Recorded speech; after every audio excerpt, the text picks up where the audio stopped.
percaya tidak ada cara lain, tidak ada hal lain yang harus kita lakukan hari-hari ini selain apa?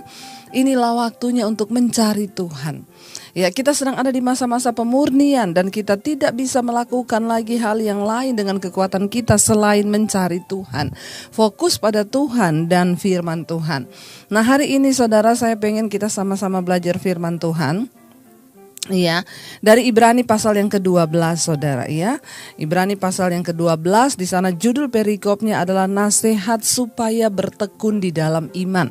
Ya, ini adalah waktu untuk kita bertekun di dalam iman ya. Melihat semua yang terjadi, mendengar semua yang terjadi, ini waktunya untuk kita boleh bertekun di dalam iman. Mari kita baca bersama dulu ya, bagaimana kita bertekun di dalam iman. Ayat yang pertama, Ibrani 12 ayat yang pertama berkata, karena kita mempunyai banyak saksi, bagaikan awan yang mengelilingi kita, marilah kita menanggalkan semua beban dan dosa yang begitu merintangi kita, dan berlomba dengan tekun dalam perlombaan yang diwajibkan bagi kita. Saudara, ketika kita mengenal Yesus, kita masuk dalam sebuah gelanggang perlombaan, saudara ya. Saudara mau atau tidak, saudara siap atau tidak, kita semua dituntut untuk berlomba dalam iman. Ya, untuk mencapai kemenangan dalam pertandingan iman. Makanya Rasul Paulus berkata ya, di akhir kematiannya dia bilang, aku telah mengakhiri pertandingan imanku dengan baik. Ya, dan hari ini aku siap berjumpa dan menerima mahkotaku di dalam Kristus. Biarlah setiap kita juga mau berkata, Tuhan, aku mau menang dalam perlombaan imanku. Hari-hari ini adalah hari-hari pengujian iman.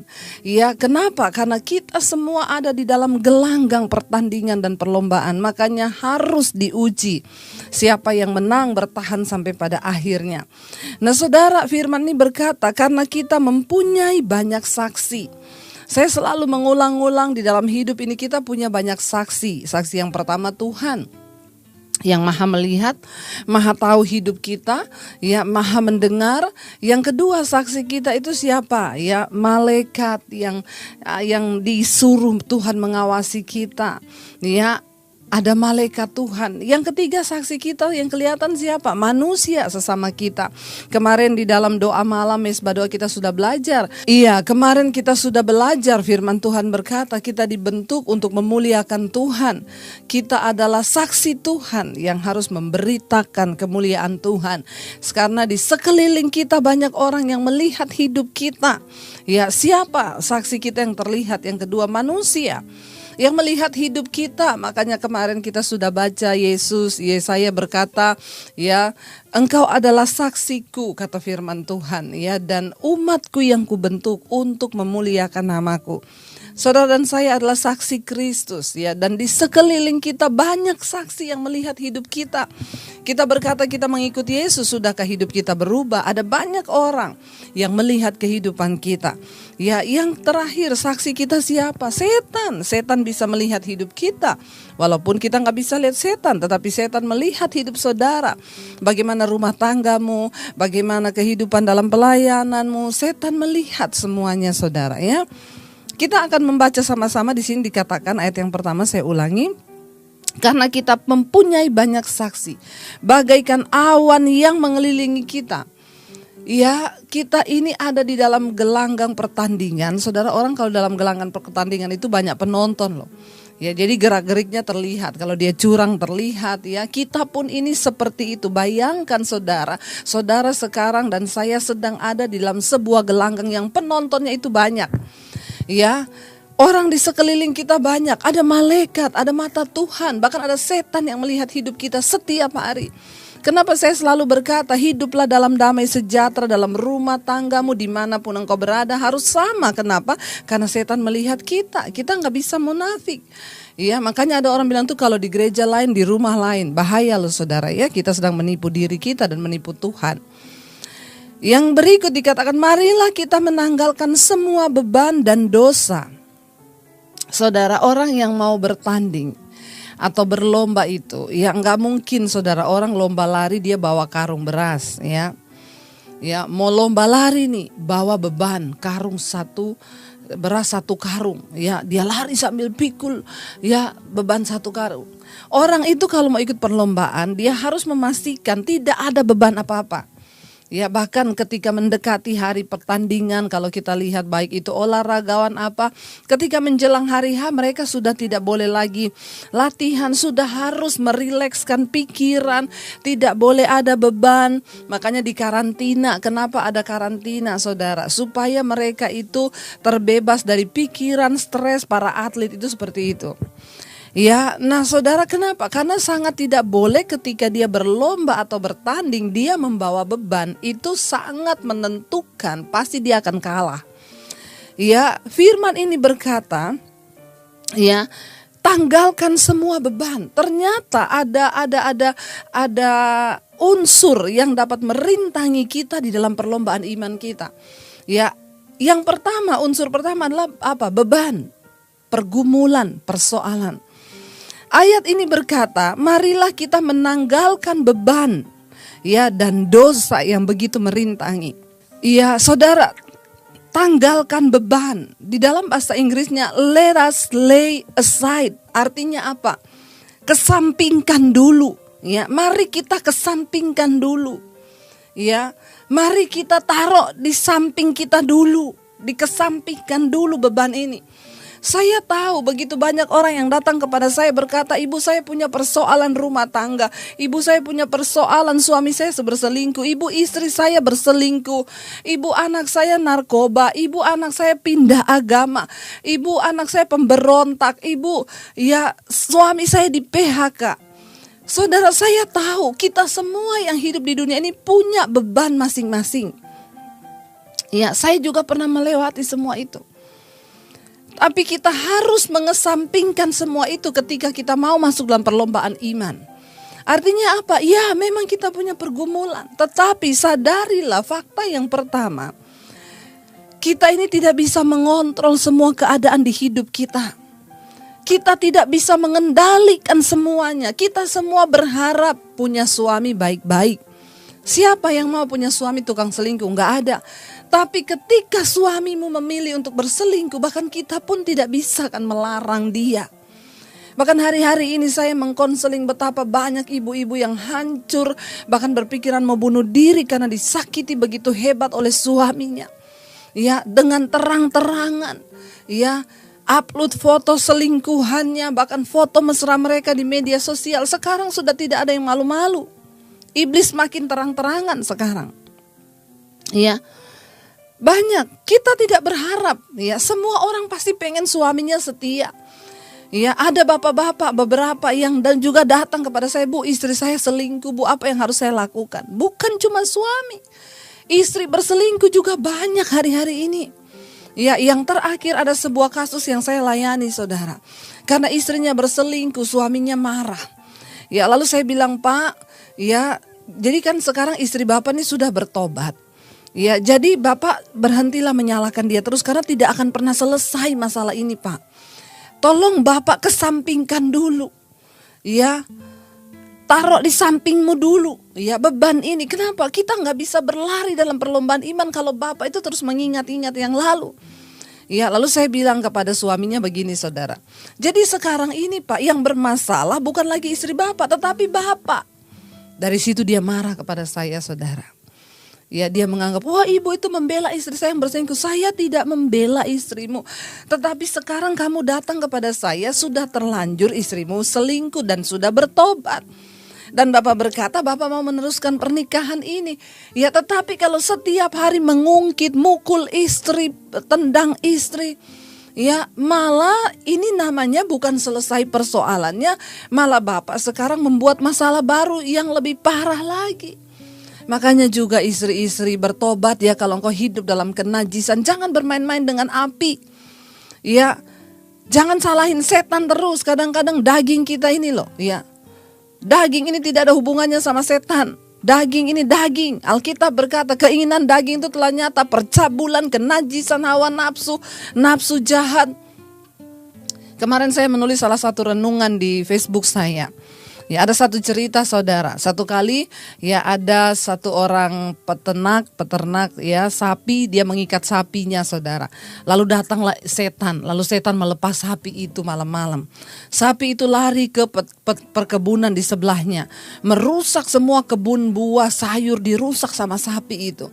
Lalu saudara, si petani ini bangun melihat kebun sapinya, buah-buahannya dirusak sama sapinya. Dia bunuh sapi itu, dia tembak saudara. Yang punya sapi marah saudara. Yang punya sapi bangun pagi lihat sapinya mati. Kebetulan istri petani keluar dari rumah, dia tembak istri petaninya mati saudara.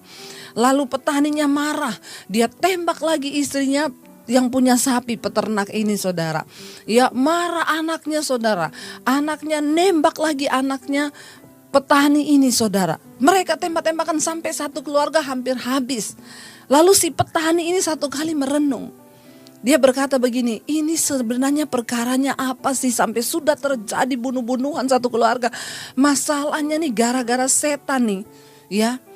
Lalu dia bilang, setan semua nih gara-gara kamu. Setannya bilang begini, loh salah saya apa? Saya cuma lepas sapinya kok. Ya kan saya cuma melepas sapinya. Yang marah, yang bunuh-bunuhan siapa? Ya, kamu kan emosi lalu bunuh sapi, lalu si ini. Kan kalian sendiri, kamu mengikuti dagingmu, saya cuma melepas sapi. Dengar baik-baik saudara, makanya Yesus berkata, jagalah hatimu dengan segala kewaspadaan, karena dari situlah timbul semua keinginan jahat. Iri hati, kebencian timbul dari hati, pembunuhan. Dan Yesus berkata, jangan engkau membenci sesamamu manusia. Kenapa? Karena seorang yang membenci sesamanya manusia, dia sama dengan pembunuh. Setan tidak akan pernah bisa merampas kebahagiaanmu. Setan tidak akan bisa mengendalikan hidupmu kalau hatimu tidak memutuskan untuk engkau melakukannya. Dengar baik-baik. Kenapa Alkitab berkata orang yang menguasai dirinya itu seperti seorang pahlawan yang bisa merebut kota. Kuasai diri kita dengan firman Tuhan saudara. Ya, tanggalkan beban itu. Sekarang suaminya marah-marah, saya tidak mau dengar lagi khotbahnya Bu Debbie. Kenapa saya disalahin? Saya bilang, Pak, saya tidak menyalahkan Bapak. Tapi kan istri Bapak udah bertobat. Kalau Bapak mau mengampuni, sudah lupakan. Jangan dengar lagi iblis.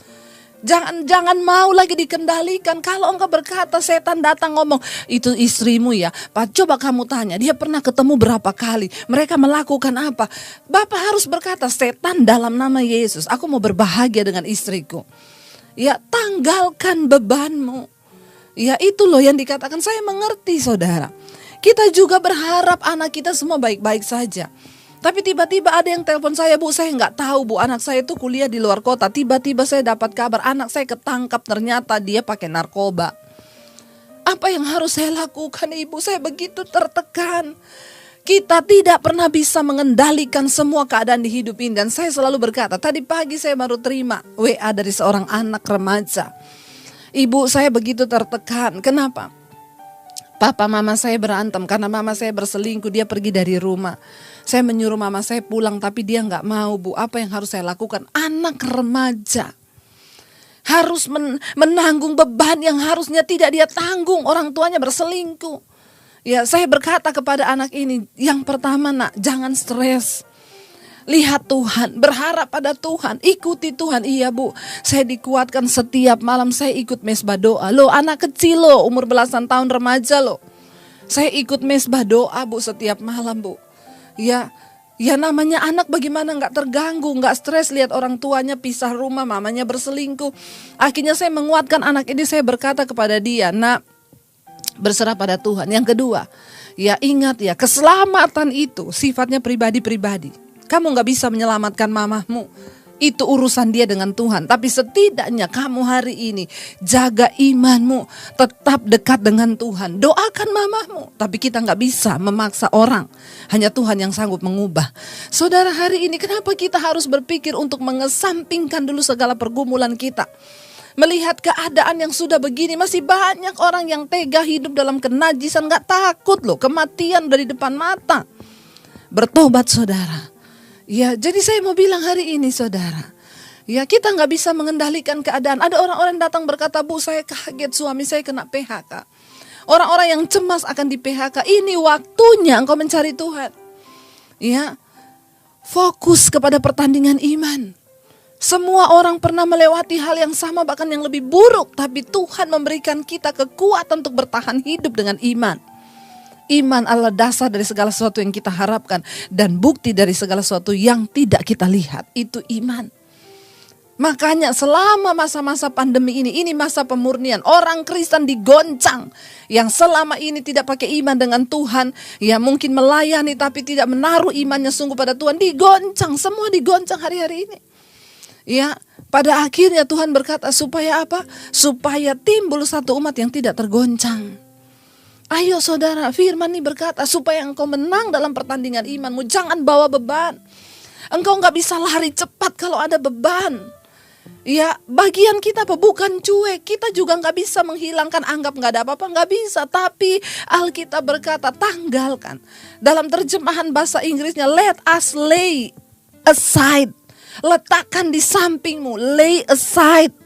Ya, taruh di sisimu. Jangan engkau pikul. Jangan engkau stres. Karena mamahmu selingkuh, engkau yang stres. Jangan. Banyak anak remaja yang akhirnya bunuh diri karena melihat pergumulan orang tua. Setan saudara akhirnya mengambil ya kesempatan. Jangan sampai seperti kisah petani itu. Setan bilang, saya cuma lepas sapinya. Selanjutnya kalian yang bunuh-bunuhan. Ya, sering kali Tuhan izinkan kejadian istrimu berselingkuh, suamimu berselingkuh. Ya, itu cuma godaan setan. Tapi ketika dia mau balik dan dia mau bertobat, terima. Ya, jangan engkau bunuh istrimu, engkau bunuh selingkuhannya, engkau bunuh anakmu. Karena apa ya, kita bunuh secara rohani, kita akhirnya kehilangan damai sejahtera. Bagaimana mungkin engkau bisa berlari di hari-hari terakhir ini? Engkau pikul beban 2 karung. Ya saudara, mari berjalan bersama Tuhan. Ya, tanggalkan semua beban. Saya pernah melewati semua hal buruk di hidup saya. Ya, saya pernah diproses dalam hal keuangan, dalam hal harga diri direndahkan. Tetapi saya datang duduk di kaki Tuhan, menangis dan berkata, ini hidupku, bentuk aku Tuhan, hancurkan aku Tuhan. Aku mau tetap percaya bahwa Engkau menyertaiku. Itu yang harus kita lakukan di hari-hari terakhir ini. Yang kedua saudara, ya, ayat yang kedua berkata di sini, apa kata firman Tuhan, ya? Ibrani 12 ayat 2. Marilah kita melakukannya dengan mata yang tertuju kepada Yesus, yang memimpin kita dalam iman dan yang membawa iman kita itu kepada kesempurnaan, yang dengan mengabaikan kehinaan tekun memikul salib ganti sukacita yang disediakan bagi Dia yang sekarang duduk di sebelah kanan tahta Allah. Mari kita melakukan semua perlombaan iman itu dengan apa? Mata yang tertuju pada Yesus. Bagaimana cara kita menanggalkan semua beban itu? Fokus pada Tuhan. Bagaimana cara kita menanggalkan persoalan suami, istri, persoalan keuangan? Fokus pada firman Tuhan. Ya, fokus pada kehidupan Kristus. Lihat apa yang Yesus ajarkan. Ya, saudara punyailah prinsip, kalau Tuhan Yesus saja bisa mengampuni dosaku, kenapa aku gak bisa mengampuni suamiku? Kenapa aku gak bisa mengampuni istriku? Kenapa aku gak bisa mengampuni anakku? Ya, selanjutnya Tuhan yang bekerja. Jangan engkau berusaha merubah anakmu, jangan berusaha merubah suamimu, gak bisa. Cuma Tuhan. Kita bisa mengubah diri kita sendiri. Kita tidak akan pernah bisa mengubah orang lain, tapi kita bisa mengubah diri kita sendiri. Itu kabar baiknya. Bagaimana engkau berespon? Fokus pada Yesus. Banyak orang bertanya, bagaimana caranya saya menanggalkan beban ini? Saya cuma berkata, fokus pada Kristus dan firman-Nya. Lakukan firman. Waktu iblis mengingatkan engkau, lihat istrimu selingkuh, katakan, aku mau tetap fokus pada firman. Aku mengampuni istriku. Aku mau berbahagia. Raih kebahagiaan itu hanya sejauh keputusanmu saudara. Ya, jadi saudara sering kali ya itu tadi iblis bilang, aku cuma lepas sapinya loh. Ya, kamu loh yang marah-marah terus. Sudah selesai. Ya, mari kita fokus pada Tuhan. Mari kita fokus pada firman-Nya. Jangan terus fokus pada dirimu sendiri. Fokus kepada masalahmu. Ya, orang yang berlomba dalam pertandingan itu, dia fokus kepada apa? Garis finish. Sudahkah dalam hidup ini kita fokus pada garis finish? Apa garis finish kita nanti? Kematian. Ya. Kalau nanti malam Tuhan panggil kita, sudahkah hidup kita berkenan? Kalau besok Tuhan panggil kita, sudahkah hidup kita berkenan? Bukan soal corona, bukan soal virus. Mari kita kembali kepada iman kita. Mati dan hidup itu di tangan Tuhan. Dan kalau Tuhan memang sudah mau panggil kita kapanpun, gak usah tunggu kena corona, kepleset di kamar mandi juga mati. Apakah engkau sudah mencapai garis imanmu? Kita hari ini jangan terlalu fokus pada hal-hal yang hanya menawan kita pada roh ketakutan. Tapi fokus pada kekekalan. Fokus pada hal-hal surgawi. Mati itu adalah sebuah keuntungan, kata firman Tuhan. Hari ini dunia sedang dilanda roh ketakutan. Semua orang takut mati. Saya tetap konsisten mau memberitakan firman kepada saudara. Jangan hanya takut mati yang di dunia ini. Yesus berkata, jangan kamu takuti virus corona yang hanya bisa membunuh tubuhmu, tapi tidak berkuasa membunuh jiwamu. Takutlah kepada Tuhan yang berkuasa membinasakan jiwamu sampai di dalam neraka. Hari ini orang semua hanya menjaga yang di luar, pakai disinfektan, pakai masker. Oke, kita harus menuruti semua itu. Tetapi jangan lupa saudara, ya, cegah dirimu, antibodimu, rohanimu, jaga supaya engkau tidak hidup dalam kenajisan, percabulan, amarah, kebencian. Itu dosa, itu virus yang lebih mematikan sampai pada kekekalan. Ya, hari ini mari kita sadar. Buka matamu. Ya, fokus pada Tuhan. Seorang yang sedang ada dalam perlombaan itu dia fokus ke garis finish. Apa? Nanti kita akan dipanggil Tuhan mati. Sudahkah hidup kita berkenan? Maaf, saya menyampaikan firman saudara, ya, yang mungkin agak sedikit keras hari ini. Kenapa? Untuk kebaikan kita. Ya, jangan hanya fokus pada hal-hal semua. Sekarang orang takut mati, takut kena corona, takut ini. Iya. Tapi ingat, Yesus berkata, jangan kamu takut hanya kepada virus yang bisa membunuh tubuhmu saja. Tapi takutlah pada Tuhan yang bisa membunuh jiwamu sampai di dalam neraka. Ayo saudara, ya, bangun antibodi rohanimu. Supaya engkau kebal terhadap dosa. Supaya engkau kebal terhadap virus sakit hati, kemarahan, kebencian, percabulan, kenajisan. Fokus pada Tuhan.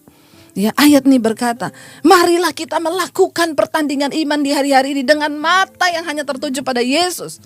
Ya, banyak orang ketakutan bertanya, Bu, itu kabar tentang gempa, kabar. Saya bilang gak usah dengar itu. Oke, kita dengar. Tapi fokus pada Tuhan, fokus pada firman-Nya, dan fokus pada rencana Tuhan. Jangan fokus pada yang lain. Fokus pada rencana Tuhan. Mari kita melakukannya dengan mata yang tertuju kepada Yesus yang memimpin kita dalam apa? Iman. Ya, dia yang memimpin kita dalam iman. Kita gak mungkin bisa hidup beriman kalau kita di luar firman. Kita gak mungkin bisa beriman kalau kita tidak fokus pada Yesus. Ya. Dan yang apa? Yang akan membawa iman kita ini kepada kesempurnaan. Sekali lagi saya mau ngomong, orang di luar mau ngomong apa saudara? Saya cuma mau ngomong, masuk sorga itu gak sembarangan. Ya, kita harus mencapai kesempurnaan. Siapa yang menyempurnakan? Tuhan. Ya, jangan turunkan standar kekristenan kita. Sekalipun hari-hari ini banyak yang bilang, oh nanti gak akan ada penghukuman. Kok cari-cari sorga sih? Orang terlalu gila-gilaan dengan sorga. Saya mau bilang, apapun berita-berita di luar, ya, banyak pengajaran baru bermunculan yang menyuruh hidup kita santai-santai aja, gak usah terlalu serius bertobat. Saya tetap mau komitmen kepada firman Tuhan. Maaf, masuk sorga itu bukan hal yang murahan. Ya, engkau harus menjadi sempurna sama seperti Kristus. Siapa yang bisa menyempurnakan kita? Tuhan. Kelak ketika dia datang kali yang kedua, ya, dia akan melihat iman kita yang sempurna atau tidak, saudara. Karena itu saudara, saya mau berkata hari ini, mari ya kita mau terus mengikut Tuhan yang dengan tekun dikatakan memikul salib ganti sukacita. Kenapa disuruh mata kita tertuju kepada Kristus? Lihat pengorbanannya. Apa yang kita alami hari-hari ini tidak seberapa. Ya, persoalan ringan yang engkau hadapi sekarang tidak seberapa dibandingkan dengan Kristus yang memikul salib, dagingnya dicambuk lalu dicabik, saudara. Ya, apa yang Yesus lakukan bagi saudara dan saya, semua pengorbanan, penderitaan yang dia lakukan bagi saudara dan saya, itu harus menjadi perhatian dan mata kita hanya tertuju kepada hidup Kristus. Supaya apa? Kita diberikan kekuatan untuk menanggalkan. Beban itu masih ada, tetapi kesampingkan. Ya, lay aside, taruh di sampingmu. Ya, taruh di sampingmu. Amin saudara. Mari kita mau sungguh-sungguh berkata pada Tuhan hari ini, Tuhan, kami mau menang di pertandingan iman kami.